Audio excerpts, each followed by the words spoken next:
Hello, friends. Welcome back to the channel. Let me share with you this story. If you go on your knees to pray to the creator of the universe, please keep Nigerians in prayers. I mean, Christians in Nigeria, please keep them in your prayers because they are facing it. Friends, they are facing it. Let's watch this. An American missionary in Niger, abducted by suspected jihadists, is still missing.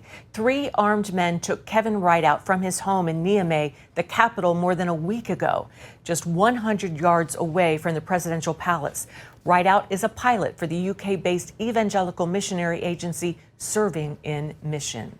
Well, the sub-Saharan region of Africa is one of the most dangerous places in the world to be a Christian, particularly the nation of Nigeria. According to the Nigerian-based NGO International Society for Civil Liberties and Rule of Law.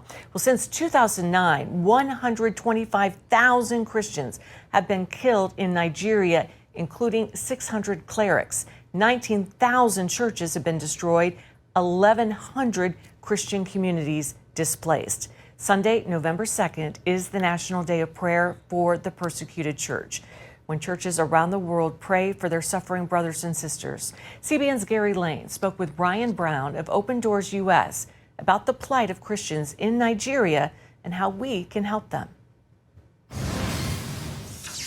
Ryan, Open Doors tracks persecution in countries around the world. Can you describe what's happening to Christians in Nigeria and the scale of the atrocities there?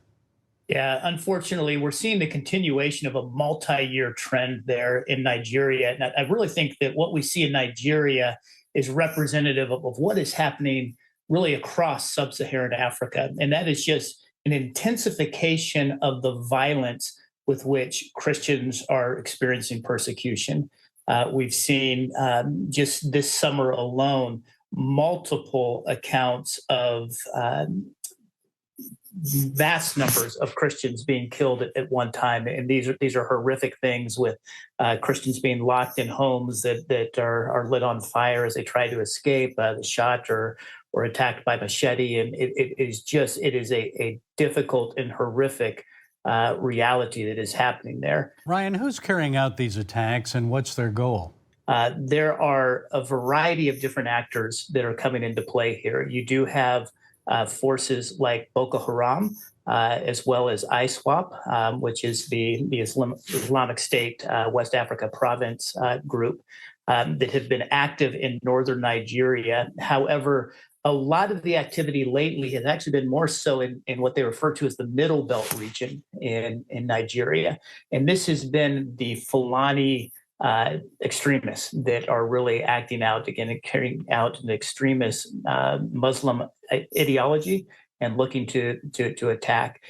There has been a lot of talk here recently, and even some of this being pushed forward by the Nigerian government, trying to say that the violence is not religiously motivated, that is not a factor. It is a complicated situation there. Nobody doubts that. Nobody debates that. There are multiple things that come into play. But one of the things that is certain is that motivation to harm and to kill Christians has certainly been a driving factor in many of these actions that we're seeing. And we hear stories of murder, church burnings, kidnappings, people displaced from their homes and villages, as you say. Why isn't it getting more global attention? And that's a question that I think that the church in Nigeria has been asking of the broader body of Christ, and is asking to help us raise awareness about these issues. The scale of the humanitarian disaster alone is mind-boggling. When you take a look across sub-Saharan Africa, there are over 16.2 million Christians that have been displaced from their homes, that have been forced to leave their homes because of the violence. But yet there's not a lot of media coverage outside of Christian media that has been covering this. That's starting to change. We are starting to see more and more mainstream media starting to become aware and starting to talk about this issue. So, what is Open Doors doing then to help the victims of persecution, and how can Christian believers around the world take part? That's a great question. So there's a few things. One of our big things is presence and being there on the ground, and supporting the church there in northern Nigeria, the site of an attack where there were 200 Christians that were killed in the course of one evening. There were about 9,000 believers that were displaced and are living outside of their home. And so we are coming alongside, providing aid for those types of for those families that are in those situations. We are coming alongside through tangible support, food support, shelter, those types of things. But one of the biggest things that we hear the church asking for as we are on the ground is they want to know that they're not forgotten. They want to know that they are part of a global body of believers that are lifting them up in prayer. They are praying that they will not falter or fail in their testimony as the pressure and the persecution comes their way. And this is something that we can easily do as the body of Christ. This is something that we can let them know that they are not forgotten. This is something that we can lift them up in prayer, that they would stand strong in the midst of trials. And this Sunday is a National Day of Prayer for the Persecuted Church, IDOP Sunday. So why do you encourage Christians to take part in this event? What impact does that have on persecuted believers? Yeah, that's a reminder, one, that, again, our brothers and sisters, the thing that they have most asked for is to know that they are not alone.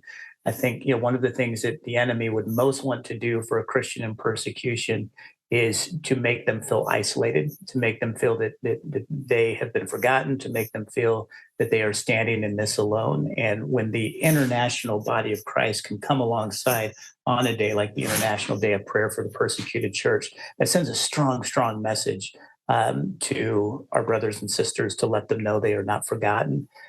For those of us here in the West, again, I think it could be such a powerful experience. When you take a look in the book of Revelation, there's an account where it says that, the enemy, the dragon was overcome by the blood of the Lamb and the testimony of the saints. All right. So there is a post going viral on the internet about Donald Trump's response to what is taking place in Nigeria. And I want to read that viral post right now. He wrote, "If the Nigerian government continues to allow the killing of Christians, the USA will immediately stop all aid and assistance to Nigeria and may very well go into that now disgraced country, guns blazing, to completely wipe out the Islamic terrorists who are committing these horrible atrocities. I'm hereby instructing our Department of War to prepare for possible actions. If we attack, it will be fast, vicious, and sweet, just like the terrorist thugs attack our cherished Christians.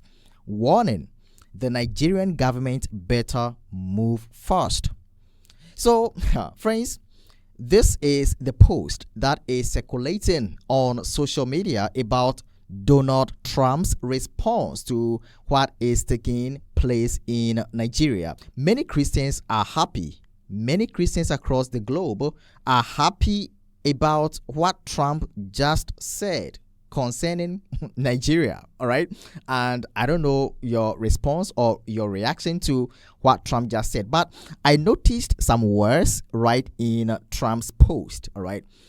He called Christians our cherished Christians. Friends, our cherished Christians. Did he say that to actually strengthen the Christian supporters, like alliance with Christianity, or he just meant what he said? Friends, so I want you to share your thoughts in the comments about what is taking place in Nigeria, and also Donald Trump's reaction. And would Donald Trump actually send American troops to Nigeria to actually wipe off the terrorists that are causing this problem in Nigeria, as he said in the post? Will he do that? Is Donald Trump having special interest in Nigeria? Is Trump standing in as a protector of Christians across the globe? Friends, let me know your thoughts in the comment about this short story that I'm sharing with you right now. You can find more about this on Twitter, on X, and also Facebook and YouTube. All right, share your thoughts in the comment. There are more stories coming up, so don't go anywhere. Stay right here. Thanks for watching. See you again.